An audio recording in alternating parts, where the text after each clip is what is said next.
बसा भाऊजी, मुलगी कशी वाटली?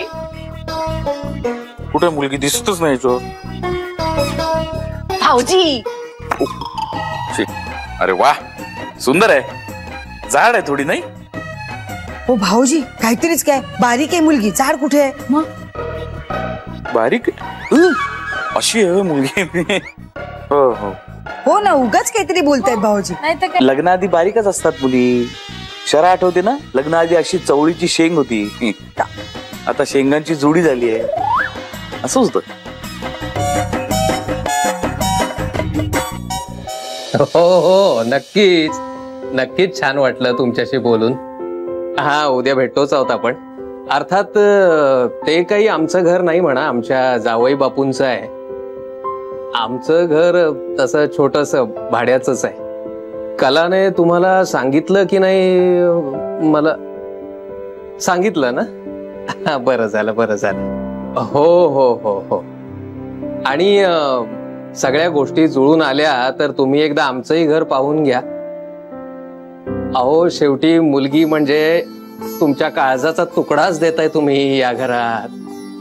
आपली मुलगी कुठे राहणार आहे तुम्हाला ठाऊक असायला हवं, कळायला हवं, नाही का? 100% मान्य आहे मला तुमचं म्हणणं, अगदी बरोबर।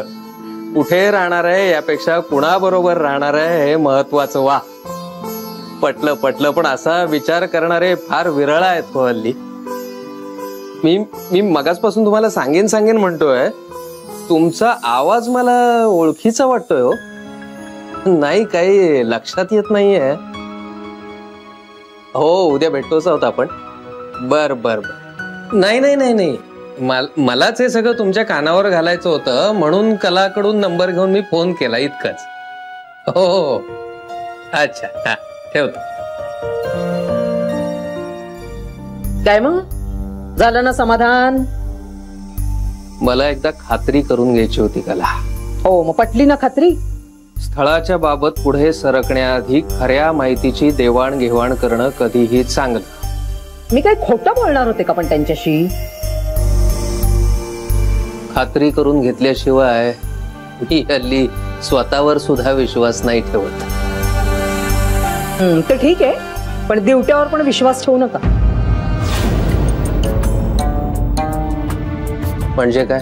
रात्र रात्र फोनवर असतो हल्ली।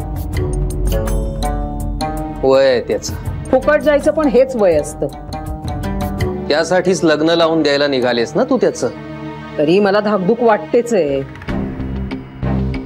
मला ना त्याचं लक्षण काही ठीक दिसत नाहीये। हे बघ कला, मला आता या घरात कसलाही नवीन राडा नकोय, आणि तू जर काही केलंस ना तर घर सोडून जाताना सांगण्याचं देखील सौजन्य दाखवणार नाही मी। पण हे बघ कला, आनंदाचा प्रसंग आहे, आपल्या घरामध्ये एक नवीन मेंबर ऍड होतोय।